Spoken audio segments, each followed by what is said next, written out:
Assalamualaikum warahmatullahi wabarakatuh. Selamat pagi teman-teman, dan selamat pagi juga kepada dosen tercinta, yaitu Bapak Rafiq Hidayat MPD, selaku dosen pengampu mata kuliah Ilmu Kalam. Perkenalkan, nama saya Meli Andani dengan NIM T 2018-6009. Saya dari Prodi Tadris Bahasa Inggris. Di sini saya akan sedikit menjelaskan tentang materi yang berjudul Ahlus Sunnah wal Jamaah dengan nomor urut kelompok 11. Di sini saya akan menjelaskan tentang 3 poin. Yang pertama yaitu sejarah keberadaan atau munculnya Ahlus Sunnah wal Jamaah, dan yang kedua yaitu tokoh-tokoh Ahlus Sunnah wal Jamaah, dan yang terakhir yaitu doktrin serta pemikiran Ahlus Sunnah wal Jamaah. Untuk poin yang pertama, di sini saya akan sedikit menjelaskan tentang sejarah perkembangan Ahlus Sunnah wal Jamaah. Ahlus Sunnah wal Jamaah yang biasa disebut dengan Aswaja itu sebenarnya sudah muncul atau berkembang pada saat Nabi pertama, yaitu Nabi Adam alaihissalam, sampai Nabi terakhir yaitu Nabi Muhammad SAW. Untuk membahas lebih lanjut apa sih Ahlus Sunnah wal Jamaah, di sini saya akan menjelaskan pengertian dari Ahlus Sunnah wal Jamaah itu sendiri. Ahlus Sunnah wal Jamaah itu merupakan singkatan dari 3 kata. Yang pertama yaitu ahlu, sunnah, dan jamaah. Kata ahlu dapat diartikan sebagai keluarga, golongan, atau pengikut. Sedangkan kata sunnah adalah segala sesuatu yang dinukil dari Nabi Muhammad SAW, baik dari perbuatan, perkataan, dan takdir Nabi Muhammad. Sedangkan kata al-jamaah diartikan sebagai golongan yang mengikuti Rasulullah dan pengikutnya. Jadi dapat disimpulkan pengertian Ahlus Sunnah wal Jamaah dari segi terminologi adalah sebuah pengikut atau sebuah golongan yang berpedoman kepada sunnah Nabi Muhammad SAW, baik dari aspek akidah, agama, amal lahiriah, dan akhlak. Sejarah adanya Ahlus Sunnah wal Jamaah yaitu lahir pada abad kedua Hijriah, pada masa puncak perkembangan ilmu kalam atau teologi Islam, yang ditandai dengan berkembangnya aliran modern dalam teologi Islam yang dipelopori oleh kaum Mu'tazilah atau rasionalisme. Setelah Rasulullah SAW wafat, lahir berbagai macam aliran-aliran keagamaan yang mulai beragam dan mulai berkembang di Indonesia. Itulah pernyataan yang pernah dinisbatkan atau pernah dikatakan oleh Nabi Muhammad, bahwasanya beliau pernah berkata bahwa umat Islam akan terpecah belah menjadi 73 golongan, dan yang selamat yaitu hanya satu, yaitu Ahlus Sunnah wal Jamaah atau biasa disebut dengan Aswaja. Ketika Rasulullah SAW wafat, maka terjadilah kesalahpahaman antara kaum Muhajirin dan kaum Ansor. Dan pada saat itu, yaitu pada masa adanya Khulafaur Rasyidin, terjadi perpecahan antara umat Islam dan berakhir kemudian dilanjutkan oleh para khalifah dari imam-imam mazhab. Aliran-aliran itu muncul dan berkembang di Indonesia. Menurut sebagian sejarawan, istilah Ahlus Sunnah wal Jamaah itu digunakan sejak abad ke-3 Hijriah, dan tercantum kata-kata wa nasaba nafsahum ila as-sunnah, yang artinya mereka menisbatkan diri pada sunnah. Abad ini adalah periode tabi'in dan para imam mujtahid. Pendiri dari Ahlus Sunnah itu sendiri adalah Imam Abu Hasan al-Asy'ari dan Imam Abu Mansur al-Maturidi. Untuk poin yang kedua, di sini saya akan membahas tentang tokoh-tokoh Ahlus Sunnah wal Jamaah.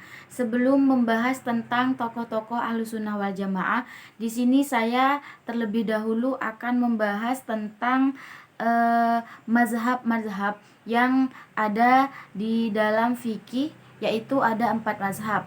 Dan Ahlussunnah wal Jamaah yang diikuti oleh kaum muslimin ialah mazhab Hanafi, mazhab Maliki, mazhab Syafi'i, dan yang terakhir yaitu mazhab Hambali. Baik, di sini saya akan menjelaskan atau mengupas apa sih perbedaan dari keempat mazhab yang sudah saya sebutkan di atas. Yang pertama yaitu mazhab Hanafi. Mazhab Hanafi ini didirikan oleh Al-Imam Abu Hanifah An-Nu'man bin Sabit Al-Kufi pada tahun 80 sampai 150 Hijriah atau 699 sampai 767 Masehi. Pada mulanya, madhab Hanafi ini diikuti oleh kaum muslimin yang tinggal di Irak. Dalam ideologi, mayoritas pengikut madhab Hanafi mengikuti madhab Maturidi, sedangkan ideologi madhab Al-Maturidi sama dengan madhab Asy'ari. Jadi, madhab Hanafi di sini adalah mayoritas itu diikuti oleh penduduk di Irak atau di Asia Tenggara. Yang kedua yaitu madhab Maliki.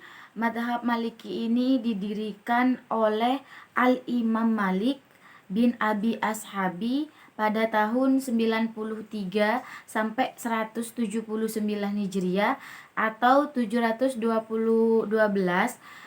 sampai 795 Masehi. Mazhab ini mayoritas diikuti oleh kaum di negara Afrika seperti Libya, Maroko, Aljazair, dan Mesir. Dan seluruh kaum muslimin yang berada di negara tersebut itu mengikuti atau pengikut mazhab Maliki tanpa terkecuali. Mazhab yang ketiga yaitu mazhab Syafi'i. Mazhab Syafi'i didirikan oleh Al-Imam Abu Abdillah Muhammad bin Idris Asy-Syafi'i pada tahun 150 sampai 204 Hijriah atau sama dengan 767 sampai dengan 820 Masehi.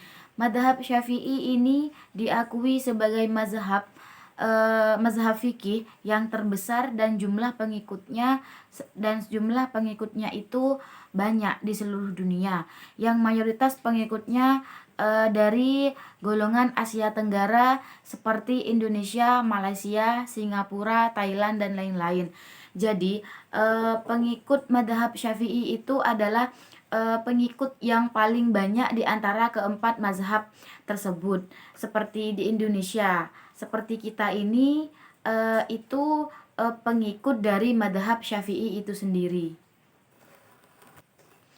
Dan yang terakhir yaitu mazhab Hambali. Mazhab Hambali didirikan oleh Al-Imam Abu Abdullah Ahmad bin Muhammad bin Hambal Asy-Syaibani pada tahun 164 sampai dengan 240 Hijriah atau 780 sampai dengan 855 Masehi. Mazhab Hambali adalah mazhab yang paling sedikit pengikutnya.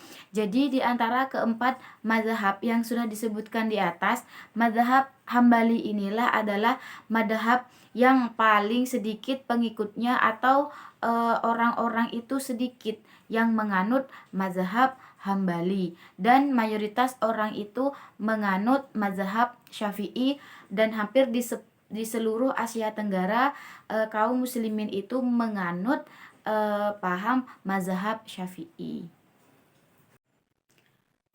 Baik, di sini saya akan menjelaskan tentang tokoh-tokoh dalam Ahlussunnah wal Jamaah atau Aswaja. Siapa sih tokoh-tokoh yang terlibat atau yang mendirikan dan menganut Ahlussunnah wal Jamaah? Sebenarnya ada banyak tokoh-tokoh pada Ahlussunnah wal Jamaah, tapi di sini saya akan menjelaskan sedikit tentang tokoh-tokoh tersebut. Yang pertama yaitu Al-Asy'ari.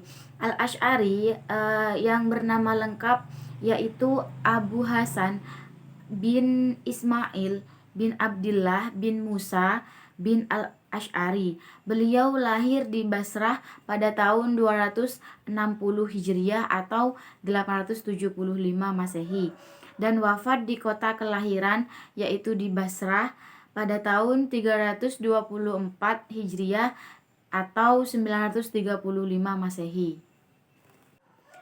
Pada awalnya, Al-Asy'ari di sini tidak menganut Ahlus Sunnah wal Jamaah atau Aswaja, melainkan Al-Asy'ari di sini menganut paham Mu'tazilah. Dan sampai pada beliau berusia 40 tahun, dan setelah itu beliau mengumumkan kepada para jamaah di masjid bahwasanya beliau telah menganut Ahlus Sunnah wal Jamaah atau Aswaja, dengan pengakuan beliau pernah bermimpi atau telah didatangi Rasulullah dalam mimpinya sebanyak 3 kali pada malam ke-10, ke-20 dan ke-30 bulan Ramadan secara berturut-turut. Dan pada mimpi itu Al-Asy'ari itu diajak atau dianjurkan oleh Rasulullah untuk menganut paham Ahlus Sunnah wal Jamaah dan meninggalkan paham Mu'tazilah. Dan pada saat itu setelah Al-Asy'ari didatangi oleh Nabi Muhammad, maka beliau memutuskan untuk meninggalkan aliran Mu'tazilah dan berubah atau berpindah ke Ahlus Sunnah wal Jamaah. Adapun nama-nama tokoh Al-Asy'ari yaitu Al-Baiqilani, wafat pada tahun 403 Hijriah, dan yang kedua yaitu Ibnu Faruk yang wafat pada tahun 406 Hijriah, dan yang ketiga yaitu Ibnu Ishaq al-Isfaraini, wafat pada tahun 418 Hijriah, dan yang keempat yaitu Abdul Kahir al-Baghdadi, wafat pada tahun 429 Hijriah, dan yang kelima yaitu Imam al-Haramain al-Juwaini, wafat pada tahun 478 Hijriah, dan yang keenam yaitu Abdul Muzaffar al-Isfaraini yang wafat pada tahun 478 Hijriah, dan yang ketujuh yaitu Al-Ghazali yang wafat pada tahun 505 Hijriah, dan yang kedelapan adalah Ibnu Umar yang wafat pada tahun 524 Hijriah, dan yang terakhir yaitu Asy-Syihtani yang wafat pada tahun 548 Hijriah. Tokoh yang kedua yaitu Al-Maturidi. Al-Maturidi yang bernama lengkap Abu Masyur Al-Maturidi, beliau dilahirkan di kota kecil yang biasa disebut Uzbekistan di daerah Samarkand, wilayah Asia Tengah, pada abad ke-3 Hijriah. Dan beliau wafat pada tahun 333 Hijriah atau 944 Masehi. Al-Maturidi menganut paham Ahlus Sunnah wal Jamaah yang berkembang dalam masyarakat Islam sejak adanya Ahlus Sunnah wal Jamaah itu muncul. Dan beliau suka menulis karya-karya ilmiah dan menuangkan karya ilmiah itu ke dalam bentuk karya tulis atau tulisan, dan kemudian disebarluaskan atau di-share ke penjuru dunia atau ke masyarakat Islam. Dan karya tulis yang pernah beliau tulis diantaranya adalah Ushul Fiqih, Takwil Al-Quran, Asyara, dan lain-lain. Poin yang ketiga atau poin yang terakhir di sini saya akan menjelaskan tentang doktrin atau pemikiran Ahlus Sunnah wal Jamaah. Dalam sejarah perkembangannya, Aswaja atau Ahlus Sunnah wal Jamaah mengamalkan ajarannya di berbagai aspek kehidupan yang meliputi akidah, pengambilan hukum atau syariah, tasawuf atau akhlak, dan bidang sosial politik. Di sini saya akan membahas satu-satu dari keempat ajaran di atas. Untuk yang pertama yaitu di bidang akidah. Ahlus Sunnah wal Jamaah sendiri lebih menekankan bahwa pilar utama keimanan manusia adalah tauhid. Tauhid yang artinya yaitu mengesahkan Allah. Jadi tauhid yaitu sebuah keyakinan yang teguh dan murni yang ada di dalam hati setiap muslim bahwa Allah lah adalah sebagai pencipta yang benar-benar menciptakan, memelihara dan mematikan kehidupan semesta alam. Dan Allah itu esa, tidak terbilang dan tidak memiliki sekutu. Pilar yang kedua yaitu dengan meyakini bahwa Allah telah menurunkan wahyu kepada para nabi dan rasul sebagai utusannya, yang mana sebuah wahyu yang sudah diturunkan oleh nabi-nabi atau utusannya yaitu bakal dijadikan sebagai petunjuk umat Islam dalam menjalani kehidupan dan menuju jalan kebahagiaan dunia maupun akhirat.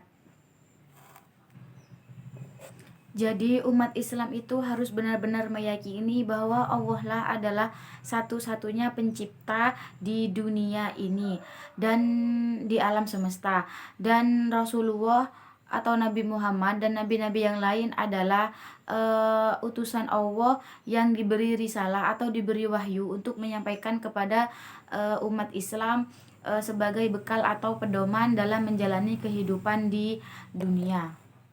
Yang kedua yaitu pengambilan dasar atau hukum syariah atau disebut dengan istimbat al-hukum. Di sini ada 4 pedoman atau 4 dasar yang bisa dijadikan dalam pengambilan dasar hukum. Yang pertama yaitu Al-Quran, yang kedua As-Sunnah, yang ketiga Ijma', dan yang keempat Qiyas. Yang Al-Quran adalah sebagai sumber utama dalam pengambilan hukum atau istimbat hukum dalam Islam dan tidak dibantah oleh semua mazhab fikih sebagai sumber nakli atau posisinya tidak diragukan lagi, dan Al-Quran merupakan sumber hukum tertinggi dalam Islam. Jadi Al-Quran di sini adalah satu-satunya sumber pengambilan hukum yang sudah jelas keasliannya dan tidak bisa diragukan lagi oleh umat Islam. Bahkan mazhab-mazhab itu tidak bisa membantah karena Al-Quran itu asli keasliannya dan tidak diragukan lagi. As-Sunnah yaitu meliputi al-hadis dan segala tindak dan perilaku Rasulullah, baik dalam segi ucapan, perbuatan, dan takrir Nabi Muhammad, sebagaimana yang diriwayatkan oleh para sahabat dan tabi'in. Penempatannya ialah hukum tidak ditemukan dalam Al-Quran atau digunakan sebagai komplement atau pelengkap dari apa yang telah dinyatakan dalam Al-Quran. Jadi Al-Sunnah ini adalah sebagai pelengkap sumber hukum yang ada di Al-Quran. Jadi sebagai penguat saja, pada sunnah ini sebagai penguat sumber hukum atau pengambilan hukum yang kurang jelas atau kurang spesifik dalam Al-Quran. Selanjutnya yaitu Qiyas. Qiyas sebagai sumber hukum Islam merupakan salah satu hasil ijtihad para ulama. Qiyas yaitu mempertemukan sesuatu yang tidak ada nasnya hukumnya dan hal lain yang ada nas hukumnya karena ada persamaan ilat atau hukum. Qiyas sangat dianjurkan untuk digunakan oleh Imam Syafi'i. Jadi qiyas di sini adalah mempertemukan dua hal yang berbeda karena ada persamaan ilat. Mempertemukan sesuatu yang tidak ada nas hukumnya dan sesuatu yang ada nas hukumnya karena ada persamaan ilat. Jadi kedua hal tersebut dipertemukan dan diuji kebenarannya dan akan dijadikan sumber hukum dalam Islam. Ajaran yang ketiga yaitu di bidang tasawuf. Imam Abu Hamid At-Tusi Al-Ghazali menjelaskan tasawuf adalah menyucikan hati dari apa saja selain Allah. Kaum sufi adalah para pencari di jalan Allah dan perilaku mereka adalah perilaku yang terbaik. Jalan mereka adalah jalan yang terbaik dan pola hidup mereka adalah pola hidup yang paling tersucikan. Mereka telah membersihkan hati mereka dari berbagai hal selain Allah dan eh, menjadikannya sebagai saluran tempat mengalirnya sungai-sungai yang membawa ilmu-ilmu dari Allah. Kata Imam Al-Ghazali, seorang sufi adalah mereka yang mampu membersihkan hatinya dari ketertarikan selain Allah. Jadi di bidang tasawuf di sini adalah benar-benar mensucikan diri dari segala sesuatu yang jelek dan yang dilarang oleh Allah. Jadi benar-benar mensucikan diri dari suatu hal selain Allah. Ajaran yang terakhir yaitu di bidang sosial politik. Yang mana dalam bidang sosial politik di sini meliputi musyawarah, keadilan, dan kebebasan. Jadi dalam bidang sosial politik di sini adalah melibatkan seseorang untuk bermusyawarah dan membela keadilan serta memberikan kebebasan kepada umat Islam untuk menjalankan hidupnya. Dari uraian di atas dapat dilihat bahwa aliran Ahlussunnah wal Jamaah identik dengan aliran Asy'ariyah. Maka artinya kepercayaan atau aliran Asy'ariyah menjadi kepercayaan Ahlussunnah wal Jamaah. Oleh karena itu, kepercayaan-kepercayaan tersebut harus dicari pertama-tama dari kalangan Al-Asy'ari sendiri, seperti Al-Luma dan Al-Ibanah, kemudian dari kalangan pengikut-pengikutnya seperti Al-Juwaini, Al-Isfaroni, Al-Ghazali, Al-Baghdadi, dan lain-lain, yang pada umumnya selalu menyebutkan dirinya adalah Al-Sunnah. Kepercayaan-kepercayaan tersebut antara lain yang pertama yaitu Allah bisa dilihat dengan mata kepala di akhirat. Yang kedua yaitu sifat-sifat Allah yaitu sifat-sifat positif dan ma'ani atau kodrat, irodot, dan seterusnya adalah sifat-sifat lain dari zat Allah tapi bukan juga dari zat yang lain. Yang ketiga yaitu Al-Quran sebagai manifestasi atau kalamullah yang qadim adalah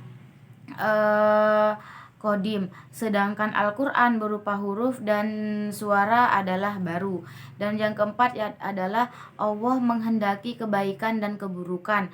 Yang kelima yaitu membuat yang baik dan yang terbaik. Yang keenam yaitu mengurus utusan atau rasul-rasul. Yang ketujuh yaitu memberi pahala kepada orang yang taat dan menjatuhkan siksa atas orang yang durhaka.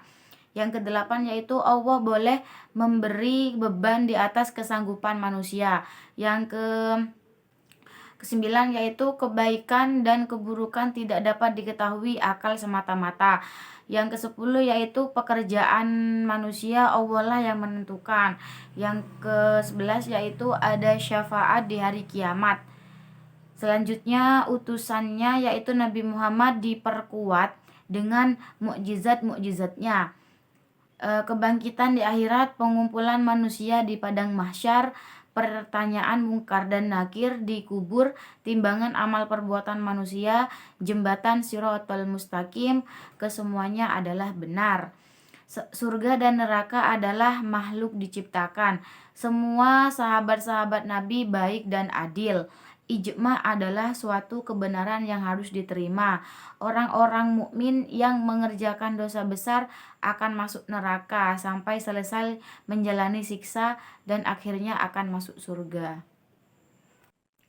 Dengan demikian, jelaslah kedudukan Imam Al-Asy'ari seperti yang dijelaskan oleh pengikut-pengikutnya di atas adalah sebagai seorang muslim yang ikhlas membela kepercayaan dan mempercayai isi Al-Quran dan hadis dengan menempatkannya sebagai dasar atau pokok di samping menggunakan akal pikiran di mana tugasnya tidak lebih daripada memperkuat nas-nas tersebut. Doktrin Ahlussunnah wal Jamaah selanjutnya yakni terkait masalah ilmu hadis. yakni tentang sahabat Nabi, lebih khususnya tentang adalatus saha atau bad. Jumhur ulama Sunni atau Ahlus Sunnah ini bersepakat menilai bahwa semua sahabat adalah adil. Hal ini karena bagi orang Islam, sahabat Nabi menduduki posisi yang sangat menentukan dalam Islam. Mereka menjadi jalur yang tak terhindarkan antara Nabi dan generasi berikutnya. Merekalah yang secara langsung melihat dan mengalami bagaimana Nabi mengaplikasikan wahyu. Dengan kata lain, mereka adalah agen tunggal, dan dari diri merekalah Al-Quran dan Sunnah Nabi dapat diketahui. Oleh karena itu, mayoritas ulama menganggap semua sahabat Nabi adalah adil, yakni menyatakan bahwa semua sahabat Nabi menerima begitu saja kesaksian sahabat mengenai hal-hal yang menyangkut hadis Nabi. Dengan kata lain, karakter seorang sahabat terbebas dari objek penelitian. Selanjutnya yaitu doktrin teologi Al-Asy'ari. Pemikiran-pemikiran Al-Asy'ari yang terpenting adalah sebagai berikut. Yang pertama yaitu Tuhan dan sifat-sifatnya. Perbedaan pendapat di kalangan mutakalimin mengenai sifat-sifat Allah tidak dapat dihindarkan, meskipun mereka setuju bahwa mengesahkan Allah adalah wajib. Al-Asy'ari dihadapkan pada dua pandangan yang ekstrim. Pada suatu pihak, ia berhadapan dengan kelompok sifatiyah atau pemberi sifat, kelompok mujassimah atau antropomorfis, dan kelompok musyabihah yang berpendapat bahwa Allah mempunyai semua sifat yang disebut dalam Al-Quran dan Sunnah, bahwa sifat-sifat itu harus dipahami menurut arti harfiahnya. Ia berhadapan dengan kelompok Mu'tazilah yang berpendapat bahwa sifat-sifat Allah tidak lain selain esensinya, dan tangan, kaki, telinga Allah adalah arsy atau kursi tidak boleh diartikan secara harfiah, tetapi harus dijelaskan secara alegoris. Menghadapi dua kelompok yang berbeda pendapat tersebut, Al-Asy'ari berpendapat bahwa Allah memiliki sifat-sifat bertentangan dengan Mu'tazilah, dan sifat-sifat itu seperti mempunyai tangan dan kaki tidak boleh diartikan secara harfiah, tetapi secara simbolis, berbeda dengan pendapat kelompok sifatiyah. Pemikiran Al-Asy'ari yang kedua yaitu kebebasan dalam berkehendak atau free will. Manusia memiliki kemampuan untuk memilih dan menentukan serta mengaktualisasikan perbuatannya atau pendapatnya. Al-Asy'ari mengambil pendapat menengah di antara dua pendapat yang ekstrim, yaitu Jabariyah dan fatalistik, dan menganut paham pradeterminis semata-mata, dan Mu'tazilah yang menganut paham kebebasan mutlak dan berpendapat bahwa manusia menciptakan perbuatannya sendiri. Untuk mengetahui dua pendapat di atas, Al-Asy'ari membedakan antara kholik dan kas. Menurutnya Allah adalah pencipta atau kholik, dan manusia adalah yang diciptakan atau makhluk. Dan perbuatan manusia itu semata-mata untuk mencari jalan atau ridho Allah. Jadi pemikiran Al-Asy'ari di sini adalah memberikan kebebasan berpendapat atau berkehendak, atau biasa disebut dengan free will, dalam setiap manusia atau umat Islam yang ada di Islam di Indonesia. Pemikiran Al-Asy'ari yang ketiga yaitu akal, wahyu, dan kriteria baik dan buruk. Meskipun Al-Asy'ari dan orang-orang Mu'tazilah mengakui pentingnya akal dan wahyu, tetapi berbeda dengan menghadapi persoalan-persoalan yang memperoleh penjelasan kontradiktif dari akal dan wahyu. Al-Asy'ari mengutamakan wahyu dari Allah, sementara Mu'tazilah adalah mengutamakan akal. Jadi Al-Asy'ari itu sangat berpedoman kepada Al-Quran dan Sunnah Nabi, sedangkan Mu'tazilah itu mengutamakan akal pikiran. Pemikiran Al-Asy'ari yang selanjutnya yaitu Qaddimna Al-Quran. Al-Asy'ari dihadapkan pada dua pandangan dalam persoalan kodimnya Al-Quran. Mu'tazilah yang mengatakan bahwa Al-Quran diciptakan dan tidak kodim, serta pandangan mazhab Hambali dan Zahiriyah yang mengatakan bahwa Al-Quran adalah kalam Allah yang kodim dan tidak diciptakan. Bahkan Zahiriyah berpendapat bahwa semua huruf dan kata-kata dan bunyi Al-Quran adalah kodim. Dalam rangka mendamaikan kedua pandangan yang saling bertentangan atau berbeda tersebut, Al-Asy'ari walaupun Al-Quran terdiri atas kata-kata, huruf, dan bunyi, tetapi hal itu tidak melekat pada esensi Allah dan tidak kodim. Nasution mengatakan bahwa Al-Quran bagi Al-Asy'ari tidak diciptakan, sebab apabila diciptakan sebagai sesuai dengan ayat-ayat, sesungguhnya firman terhadap sesuatu apabila kami menghendakinya, kami hanya mengatakan kepadanya jadilah, maka jadilah sesuatu itu. Selanjutnya pemikiran Al-Asy'ari yaitu keadilan. Pada dasarnya Al-Asy'ari dan Mu'tazilah setuju bahwa Allah itu adil. Mereka hanya berbeda dalam cara pandangan makna keadilan. Al-Asy'ari tidak sependapat dengan ajaran Mu'tazilah yang mengharuskan Allah berbuat adil sehingga ia harus menyiksa orang yang salah dan memberi pahala kepada orang yang berbuat baik. Al-Asy'ari berpendapat bahwa Allah tidak memiliki keharusan apapun karena ia adalah penguasa mutlak di seluruh bumi. Jika Mu'tazilah mengartikan keadilan dari visi manusia yang memiliki dirinya, sedangkan Al-Asy'ari adalah visi bahwa Allah adalah pemilik mutlak seluruh alam. Pemikiran Al-Asy'ari yang terakhir yaitu kedudukan orang yang berdosa. Al-Asy'ari menolak ajaran posisi menengah yang dianut Mu'tazilah, mengingat kenyataan bahwa imam merupakan lawan kufur. Predikat bagi seseorang harus satu di antaranya, jika tidak mukmin ia kafir. Oleh karena itu Al-Asy'ari berpendapat bahwa mukmin yang berbuat dosa besar adalah mukmin yang fasik, sebab ia tidak mungkin hilang karena dosa selain kufur.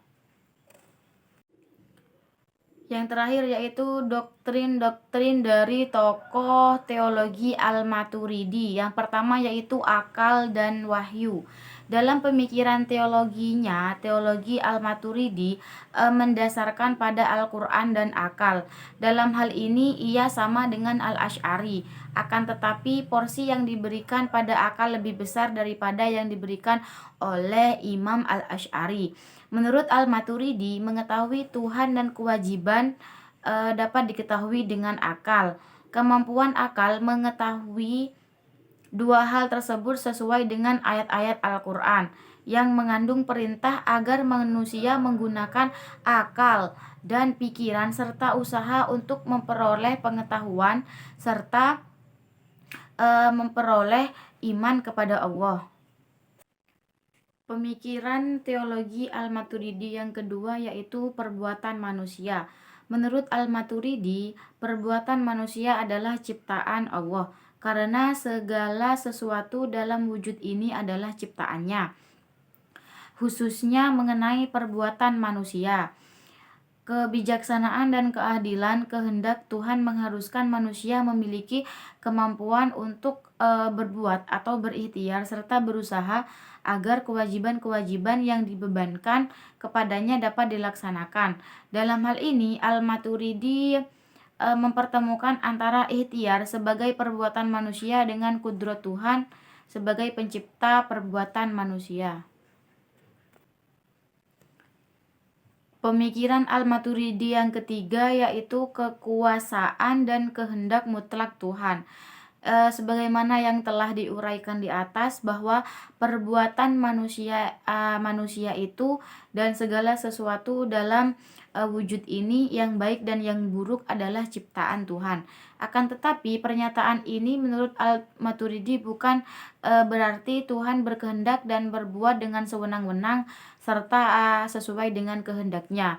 Karena kudrat Tuhan tidak sewenang-wenang atau absolut, tetapi perbuatan dan kehendaknya itu berlangsung sesuai dengan hikmah dan keadilan yang sudah ditetapkan dalam Quran dan Sunnah.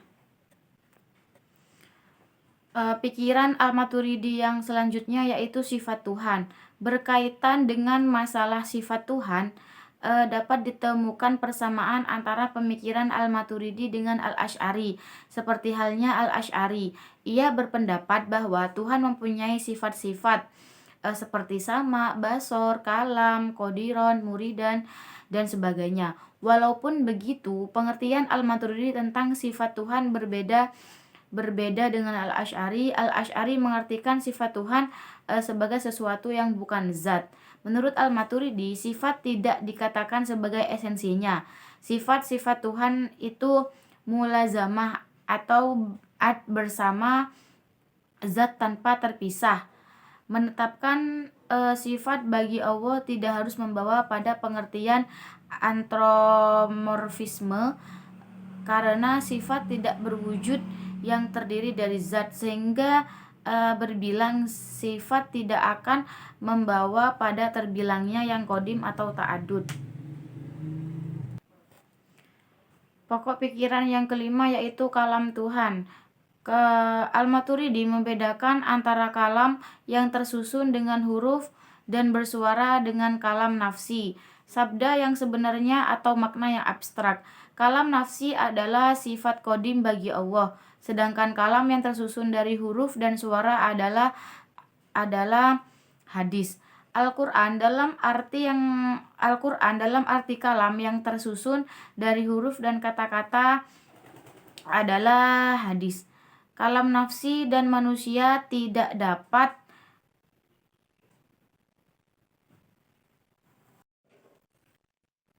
Pemikiran teologi Al-Maturidi yang selanjutnya adalah kalam Tuhan. Al-Maturidi membedakan antara kalam yang tersusun dengan huruf dan bersuara dengan kalam nafsi atau sabda yang sebenarnya atau makna yang abstrak. Kalam nafsi adalah sifat kodim bagi Allah, sedangkan kalam yang tersusun dari huruf dan suara adalah hadis. Al-Quran dalam arti kalam yang tersusun dari huruf dan kata-kata adalah hadis. Kata kalam nafsi dan manusia tidak dapat mendengar dan membacanya kecuali dengan perantara. Menurut Al-Maturidi, Mu'tazilah memandang Al-Quran sebagai yang tersusun dari huruf-huruf dan kata-kata, sedangkan Al-Asy'ari memandangnya dari segi makna atau abstrak. Berdasarkan setiap pandangan tersebut, kalam Allah menurut Mu'tazilah bukan sifatnya dan bukan pula lain dari zatnya. Pemikiran yang selanjutnya yaitu perbuatan manusia. Menurut Al-Maturidi, tidak ada sesuatu yang terdapat dalam wujud ini, kecuali semua adalah dalam kehendak Allah. Kehendak Allah tidak ada yang memaksa atau membatasinya, kecuali ada hikmah dan keadilannya yang ditentukan oleh kehendaknya.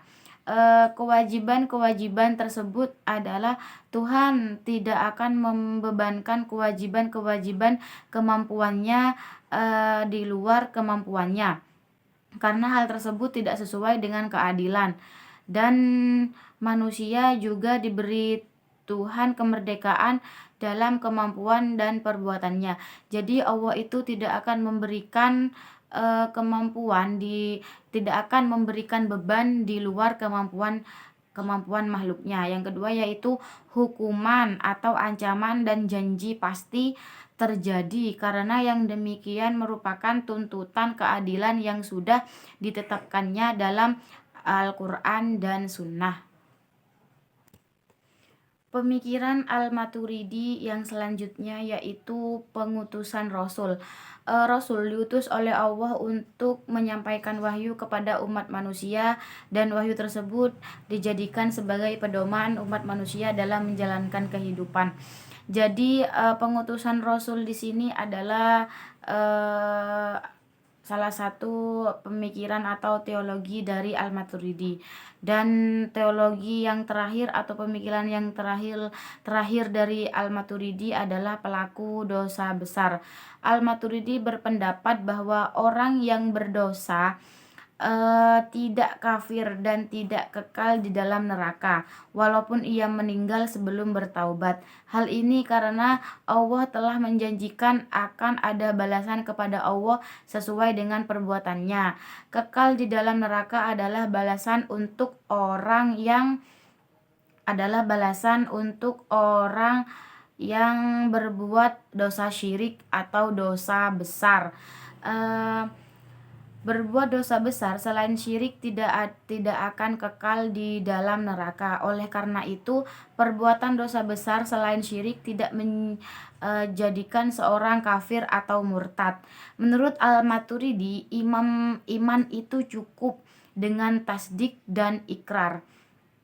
Adapun amal adalah penyempurnaan iman. Oleh karena itu, amal tidak akan menambah atau mengurangi esensi iman, kecuali menambah atau mengurangi pada sifatnya. Baiklah, mungkin cukup sekian sedikit penjelasan dari saya tentang sejarah perkembangan Ahlussunnah wal Jamaah, tokoh-tokoh Ahlussunnah wal Jamaah, dan doktrin-doktrin Ahlussunnah wal Jamaah. Kurang lebihnya saya mohon maaf apabila ada kesalahan dalam penyampaian materi. Saya akhirul kalam. Wassalamualaikum warahmatullahi wabarakatuh.